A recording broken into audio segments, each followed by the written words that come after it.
발표 시작해도 되겠습니까? 네. 네, 감사합니다.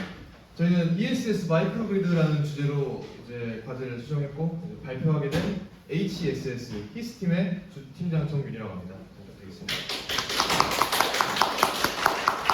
네, 우선 목차 보시겠습니다. 마이크로그리드의 정의로 시작해서 한계 및 개선점, 그리고 부가적으로 저희가 향후 목표하고자 하는 향후 목표까지 설명드리고 이번 발표를 마무리 짓고자 합니다. 우선 첫 번째로 마이크로그리드에 대해서 간략하게 좀 소개를 드리고자 합니다. 마이크로그리드란 소규모 지역에서 신재생 에너지를 통해 전력을 자급자족할 수 있는 스마트 그리드를 의미합니다. 이미 해외에서는 다양한 스마트 그리드가 접목이 되고 있고요. 우리나라 같은 경우는 죽도나 가사도 같이 에너지 자립섬이 있고, 또 최근 제주도 같은 경우에서도 요즘 굉장히 이제 신재생 에너지가 활발하게 진행이 되고 있습니다. 네, 마이크로그리드에 대한 설명 간략하게 여기서 마치도록 하겠고요. 그리고 본 과제의 제작 목적과 계기에 대해서 좀 말씀을 드리고자 합니다. 현재 우리나라는 전국 단위로 태양광 발전 시설이 증가하고 있는데요. 이에 맞는 송변전 설비 확충이 필요합니다. 그 중에서도 호남 지역의 경우 그래프에서 보시는 바와 같이 태양광 발전이 나날이 증가를 하고 있는데요. 하지만 이 태양광 발전의 과다 분포로 인해서 발생하는 발전력 과다 문제 때문에 출력 제한과 한빛 원전 과도 안정도 불안정 등의 문제에 직면해 있습니다. 그렇기 때문에 이를 해결하기 위한 송변전 설비 보강이 가장 절실하다곤 하나 제10차 정기 계획에 따르면 이제 시간과 비용이 굉장히 많이 소모되고 또 장기적인 프로젝트가 진행될 것이기 때문에 이를 단기적으로 해결하기 위해서는 좀 무리가 있다라고 저희는 생각을 했었습니다. 그래서 단기간 내에 발전력 과다 문제를 해결하기는 어려운 실정이기 때문에 저희가 만든 ESS 마이크로 그리드라는 과제가 앞으로 좀 더 나아가서 이 단기적인 문제를 좀 해결할 수 있는 어느 정도의 열쇠가 될 수 있지 않을까 하는 바람을 가지고 저희는 본 프로젝트를 준비했고요. 그리고 저희가 프로젝트를 준비하면서 작품 제작의 계기는 앞서 말씀드렸다시피 죽도와 가사도를 비롯한 에너지 자립섬들에서 몇 가지 정보를 수집을 했습니다. 그리고 제주도가 최근에 출력 제한 때문에 이제 HVDC 사업이나 다양하게 이제 관련 사업들을 진행하고 있는데요. 이에 관련돼서 저희는 HVDC 육지 역송 관련 학술 논문도 몇 가지 서칭을 해서 저희는 참고 자료로 삼았습니다. 다음 장 보시겠습니다. 주요 기능에 대해서 말씀드리겠습니다. 주요 기능은 크게 세 가지가 있는데요. 가정 간의 전력 거래를 위한 어플 구동과 전력 송신, 그리고 전력 거래 플랫폼을 융합한 그리드가 있는데, 이것 같은 경우에는 저희가 이제 ESS 같은 경우에 보통 주가 되는 게 이제 PMS, PCS, BMS, 배터리 이렇게 다양하게 종류가 나뉘는데요. 저희는 이 중에서도 PMS, PCS, BMS를 좀 틀로 잡아서 거기서 골자를 짜서 아이디어를 얻은 다음에 각각의 기능들을 설정을 했습니다. 다음 장 보시겠습니다.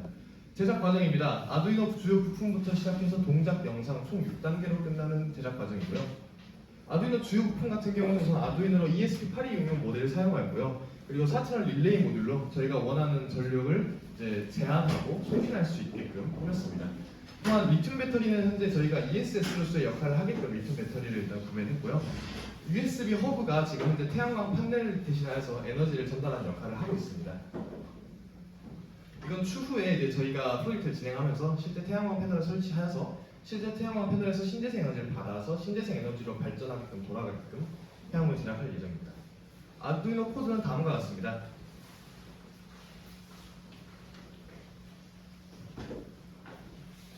현재 보시다시피 아두이노 코드 같은 경우는 이제 저희가 별도로 네트워크나 데이터베이스를 설정을 하여서 데이터베이스 내에서 이제 그 도메인과 시리를 구성을 하여서 이제 개개인별로 접속을 했을 때 개개인별로 기록이 남아서 이제 개인별 거래가 가능할 수 있게끔 좀 P2P에 조금 더 신경을 쓰면서 저희가 아두이노 코딩을 계속했고요.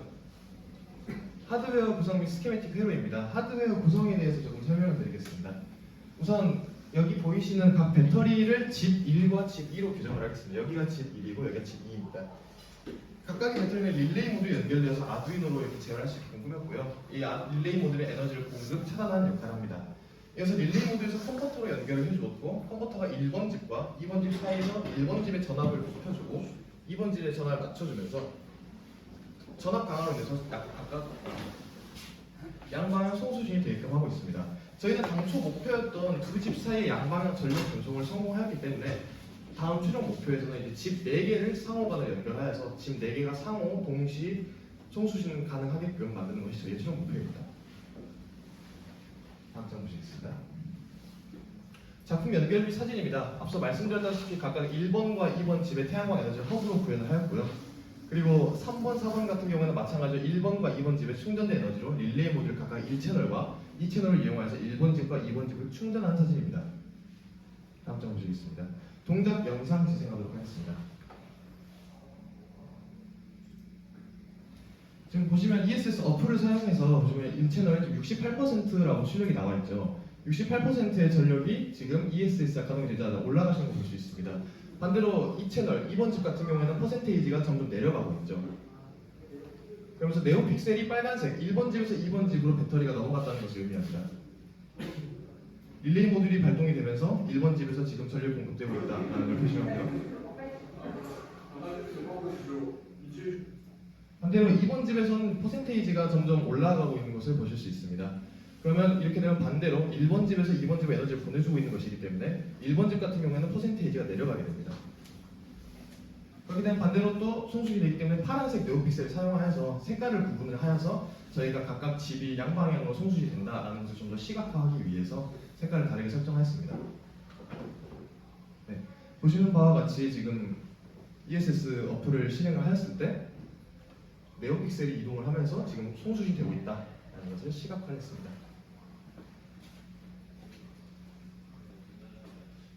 저희가 최종적으로 만들게 된 시야는 3D 모형 사진입니다. 앞서 말씀드렸다시피 집 내채를 상호 연결을 하여서 송수시를 진행을 해야 되기 때문에 집 내채를 설계했고요. 그리고 저희가 앞서서 마이크로 그리드를 설계한다고 했기 때문에 이제 주택 모델로 선정을 해서 실제 사람들이 거주하는 것처럼 여기 앞에 있는 것과 같이 이렇게 꾸며놨고요.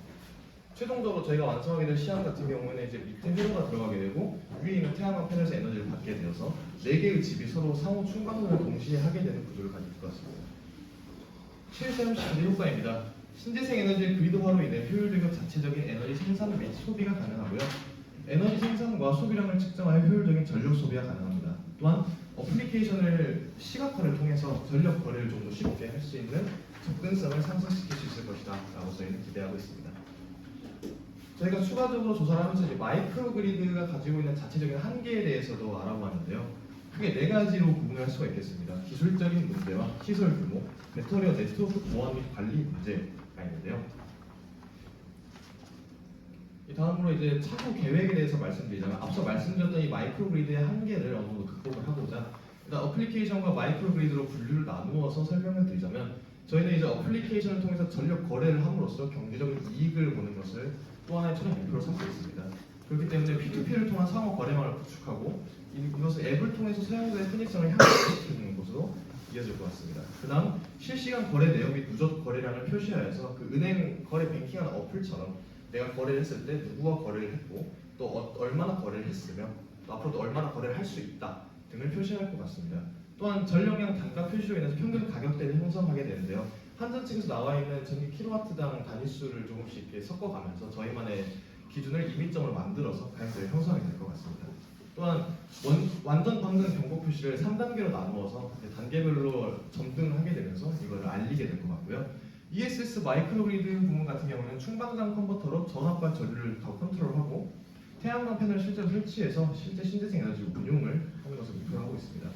마지막으로는 배터리 용량을 더욱더 키움으로써 더 크고 더 큰 에너지를 가동시킬 수 있게끔 하는 게 저희가 추후에 개선해야 될 목표라고 생각합니다. 역할입니다. 발표는 우선 제가 맡았고요. 이제 나머지 보시는 바와 같이 조원들끼리 협동을 해서 다들 수행했습니다. 참고 문헌입니다. 제10차 전력수급 기본계획과 한국에너지공단에서 각종 전력을 제시했고요. 태양광 점유율 증가에 따른 호남지역 과도 안정도 변화 23년 대한전기학회 학회 학술 대회 논문집에서 참조했습니다. 이상으로 발표 마치겠습니다. 감사합니다.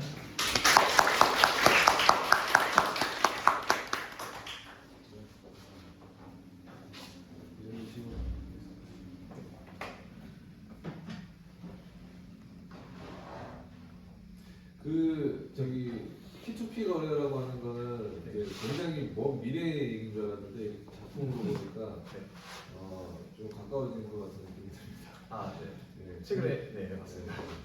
그래서 좀 질문을 드리면 사실은 이제 지금 생각한 아이디어를 살펴보면 두 가지를 앞으로 하셨으면 좋겠다는 생각이 듭니다. 첫 번째는 뭐냐면 지금 집 사이에 전선 가설이 필요한 것처럼 말해주신 것 같아요. 집 사이에 전선 가설을 말씀이시죠? 네, 왜냐하면 지금 두 개의 배터리가 있고 그 사이를 전선으로 연결하는 것 같습니다. 그래야 거래가 될 수 있게 만드는.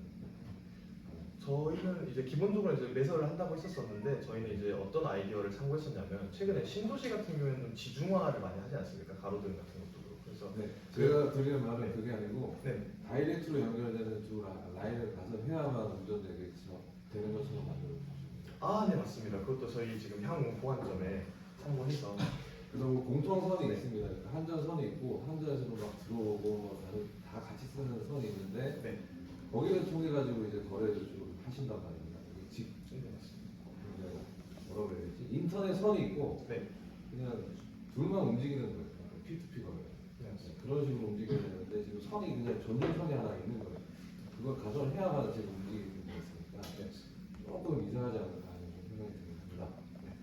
그리고 두 번째는 거래를 언제 하는지 잘 모르겠습니다. 그리고 언제 이제 거래를 서로 주고받게 되는지. 그 점에 대해서 이제 제가 말씀드리겠습니다.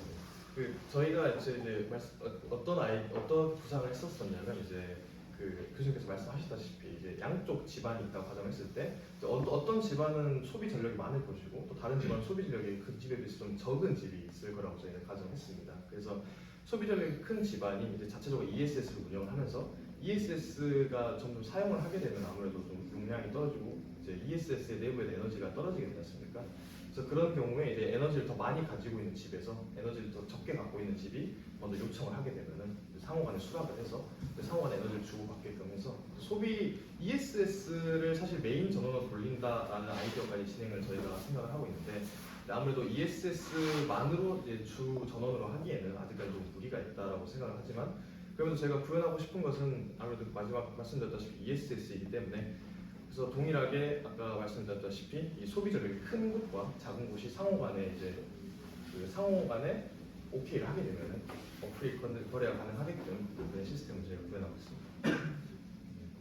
근데 사실 그 모르겠습니다. 미국은 상황이 좀 비슷할 수도 있어요. 거의 마당에다가 ESS를 한 5집, 10집 묶어가지고 하나씩 만드는 집도 있고 듣긴 했는데 우리나라에서 배터리를 막 시도하는 게 현실적인 거는 사실 아니긴 해요.